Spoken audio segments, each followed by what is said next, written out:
Hello everybody, मैं S K. Pandey, faculty of history, IAS point YouTube channel पे आप सबों का स्वागत करता हूं। आज हम लोग कला संस्कृति के अंतर्गत एक नए ही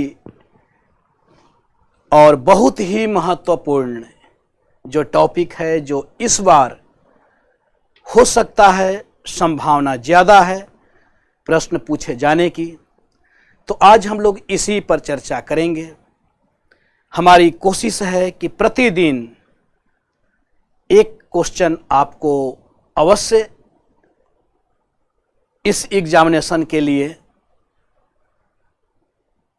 सही कराने में सहयोगी रहें, क्योंकि प्रश्न जो है वह तो बनकर तैयार हो चुका होगा और इस दरमियान आपको जो समय मिला है उस समय को ध्यान में रखते हुए आपकी कोशिश यह होनी चाहिए कि 2020 का जो एग्जामिनेशन है उसमें किसी भी प्रकार से लापरवाही ना बरतें, क्योंकि यह आपके लिए एक गोल्डन अपॉर्चुनिटी है। यह आप भी मानते होंगे कि आने वाले वर्षों में जो कॉम्पिटिटिव एग्जाम है इसमें फाइट ज़्यादा होने वाला है, क्योंकि बहुत सारे लोगों को सरकारी सेवा से जुड़ने के लिए लोग प्रयत्न करेंगे। ऐसा इसलिए क्योंकि प्राइवेट सेक्टर में जिस प्रकार से इससे वैश्विक जो महामारी है इसको लेकर जो उथल पुथल मचा है, तो हर लोगों का रुझान सरकारी सेवा की ओर बढ़ेगा और हर सेक्शन में, चाहे वह किसी भी लेवल का एग्जाम हो, आने वाले वर्षों में आपके लिए और कठिनाइयां उत्पन्न होंगी। तो चलिए, जो भी बच्चे इस बार एग्जाम दे रहे हों उनके लिए यह बहुत ही सुनहरा अवसर है। आज जैसा कि मैं बताया हूं कि यूट्यूब चैनल जो IAS पॉइंट दिल्ली, जो नंबर भी दिए गए हैं आप कांटेक्ट कर सकते हैं, या वीडियो को अवश्य ही लाइक करें, सब्सक्राइब करें, इसे फॉरवर्ड करें, यह ना भूलें। तो लाइक करना, सब्सक्राइब करना बिल्कुल नहीं भूलना है। नेक्स्ट हम लोग देखते हैं आज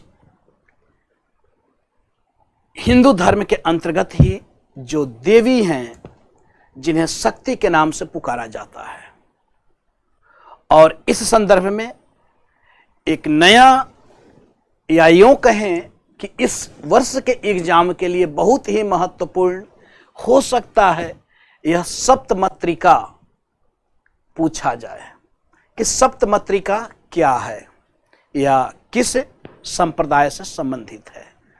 तो जैसा कि आप सब भी जानते हैं, हिंदू धर्म के अंतर्गत ही एक शैव संप्रदाय है और इस शैव संप्रदाय में शक्ति की उपासना की जाती है।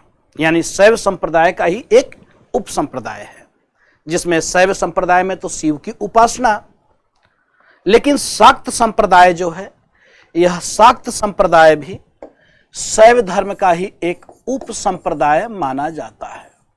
शाक्त संप्रदाय जिसमें किसकी उपासना की जाती है? शक्ति की। वह शक्ति कौन है? नारी।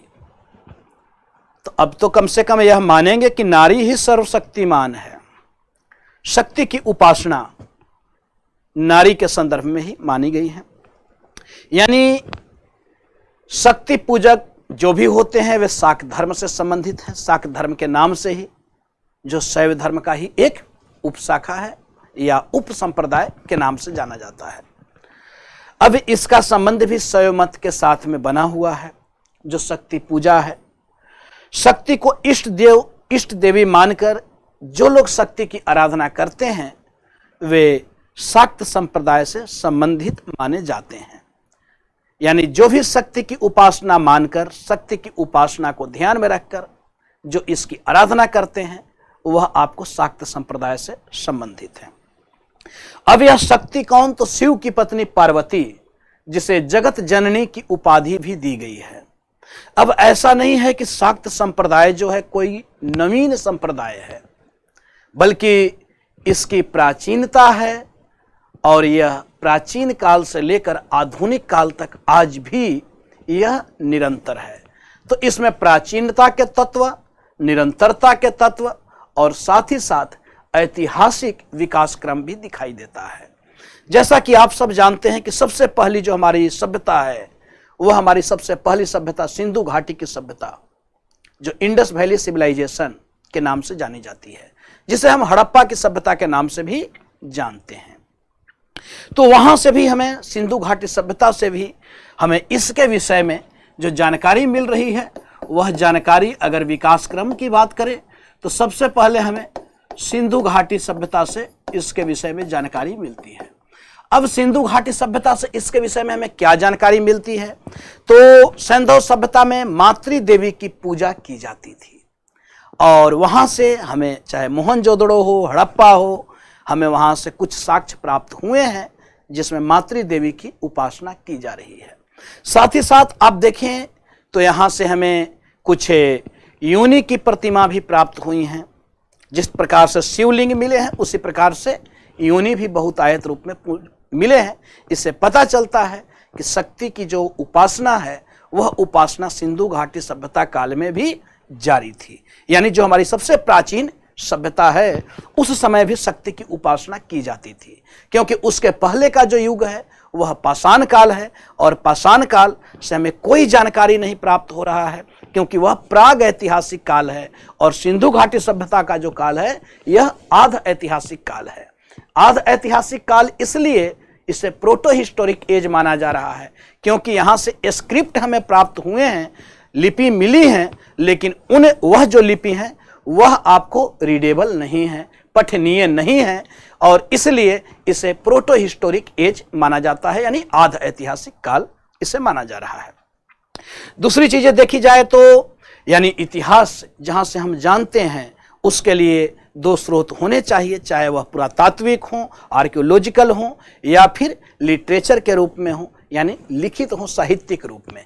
तो यहाँ से हमें दोनों ही जानकारी प्राप्त हो रहे हैं। सिंधु घाटी सभ्यता काल से पुरातात्विक अवशेष भी मिल रहे हैं और यहाँ से हमें स्क्रिप्ट भी है, लेकिन वह रीडेबल नहीं, पढ़ी नहीं जा सकी।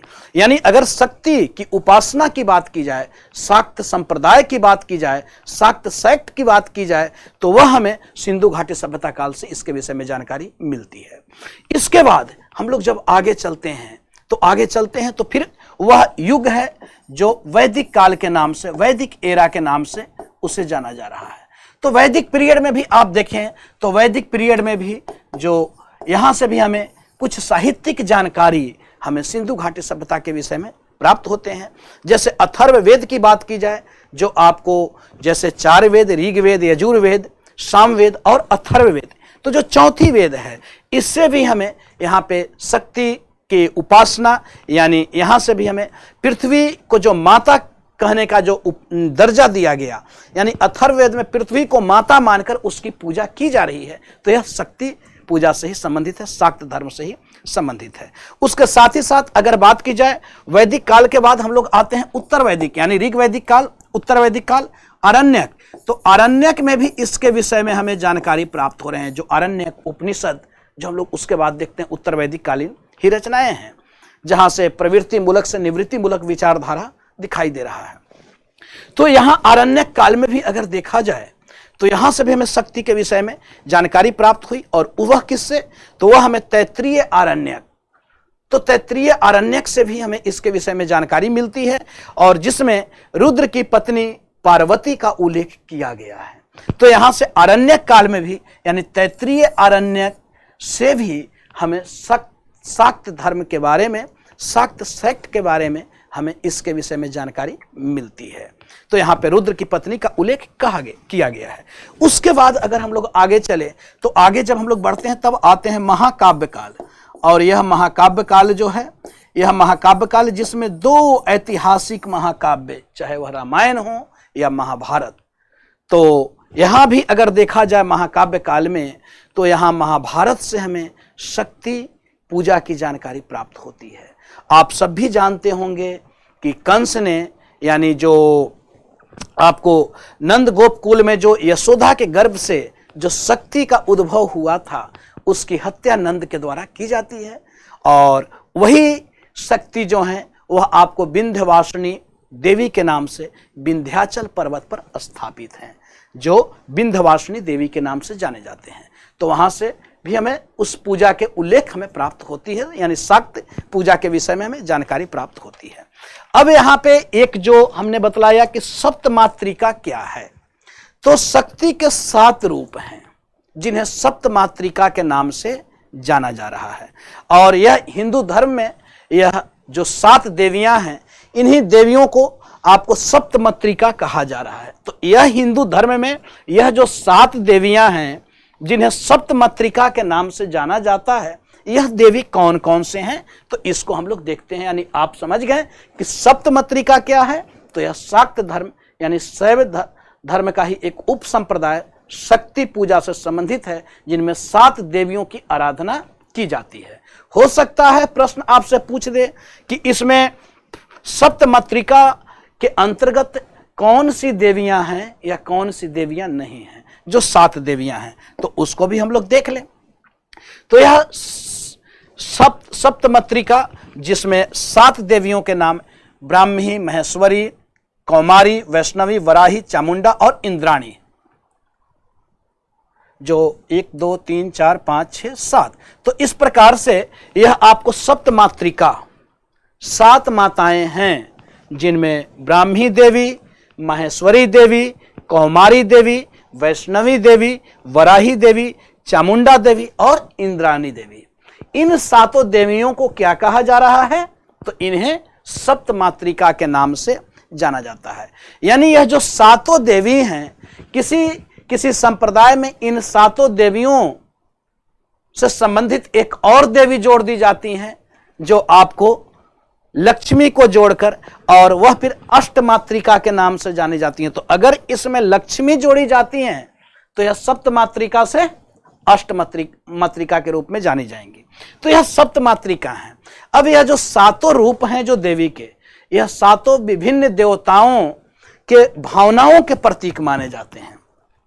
अब थोड़ी सी इसके अगर पौराणिक बातों पर ध्यान दिया जाए तो यह कहा जाता है कि यह जो देवी के 7 रूप हैं, यह पुरुष देवताओं के भावनाओं के प्रतीक हैं और सभी के शक्ति से इनका जन्म होता है, जिसमें यह कहा जाता है कि महिषासुर को मारने के लिए ब्रह्मा, विष्णु, महेश, इंद्र, वरुण, सूर्य, इन सबके मुख से एक तेज निकला और उसी तेज से शक्ति का उद्भव होता है, जो महिषासुर को मारने के लिए किया जा रहा है। तो उससे इस शक्ति का उद्भव हुआ। अब इन्हीं 7 यानी जो देवताओं हैं, उनके मुख से जो तेज निकला, उस तेज से शक्ति का उद्भव हुआ और यही शक्ति 7 नामों से जानी जाती हैं। अगर इसमें लक्ष्मी जुड़ती हैं तो वह अष्टमातृका के नाम से जानी जाती हैं। अब यहाँ पे जो शक्ति, जो देवी हैं, जो सभी शक्तियों के तेज से निकलते हैं, उनके कोष से निकलते हैं, तो यहाँ शक्ति के कोष से देवी अंबिका, और यह जो देवी अंबिका है, क्योंकि कोष से उत्पन्न हुई, इसलिए इन्हें कौशिकी देवी के नाम से या अंबिका देवी के नाम से इन्हें जाना जा रहा है। फिर जब अंबिका, पार्वती के शरीर से जब अंबिका निकल जाती हैं, तो जो शरीर का जो वर्ण है, शरीर का जो रंग है, वह आपको काला हो जाता है, जिसके कारण काली देवी का उद्भव होता है। यह काली देवी आपको असुरों का नरसंहार करने के लिए, जिसमें चंड मुंड को मारने के लिए काली अलग निकलती हैं, और यही जब काली अलग निकलती हैं तो ललाट से, उनके क्रोध से वह लाल हो जाता है और काली निकलती हैं। काली निकलती है इसलिए उसका नाम फिर चामुंडा देवी पड़ जाता है, चामुंडेश्वरी देवी। तो इस प्रकार से यह शक्ति की जो उपासना है, यह सप्तमातृका इसी से संबंधित है। यहां देखा जाए तो शाक्त धर्म में जो शक्ति है, वह शक्ति भी 3 रूपों में विभाजित है, जिसमें एक शक्ति का जो रूप है वह आपको शांत रूप है। यानी शक्ति जो है, जो शक्ति यानी देवी, शक्ति से संबंधित यहाँ पे देवी, तो यह जो शक्ति है 3 रूपों में आप देखें तो एक तो शांत स्वरूप है, दूसरा उग्र स्वरूप है और तीसरा काम स्वरूप है, जो कामाख्या मंदिर में आप देख सकते हैं। तो यह जो शक्ति का जो काम रूप है, यह काम रूप कहाँ? कामाख्या का मंदिर। यह शक्ति के काम रूप को दर्शाता है। शक्ति का जो उग्र रूप है यह आपको कलकत्ता के काली घाट, काली मंदिर जो कलकत्ता के काली घाट है, तो यह शक्ति के उग्र रूप को दर्शाता है। यही शक्ति के अगर शांत स्वरूप की बात की जाए तो उमा, पार्वती, लक्ष्मी, यहां तक कि वैष्णवी, तो ये सारे जो हैं ये सारे क्या हैं? इस शक्ति के शांत रूप हैं। कौन कौन? उमा, पार्वती, लक्ष्मी, वैष्णवी और शारदा।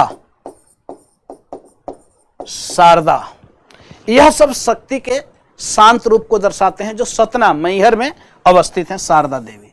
तो इस प्रकार से यह शक्ति के रूप हैं जो अलग अलग रूपों में दिखाई दे रहे हैं। शांत रूप जैसे शिव को देखा जाए तो शिव के भी दो रूप है ना, एक उग्र स्वरूप जिससे सृष्टि का पतन होता है जब शिव उग्र रूप धारण करते हैं, और वही शिव जब आपको आनंद स्वरूप ग्रहण करते हैं, आनंद रूप में आते हैं जो नटराज की जो प्रतिमा है, तो उसे सृष्टि का उत्थान माना जाता है। तो उसी प्रकार से शक्ति के भी तीन रूप हैं जो यहाँ पे शाक्त धर्म और सप्त मातृका के संदर्भ में हम लोगों ने समझा।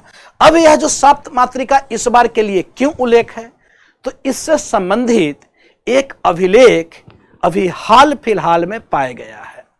हो सकता है सप्त मातृका भी पूछे, हो सकता है उस अभिलेख से भी संबंधित आपसे पूछा जाए, और वह जो अभिलेख है वह है चेब्रेलू अभिलेख, जो आंध्र प्रदेश में पाया गया है, जो सातवाहन शासकों के द्वारा निर्मित किया गया था, जो संस्कृत भाषा में पाया गया अभिलेख है, जो ताम्रपत्र अभिलेख है।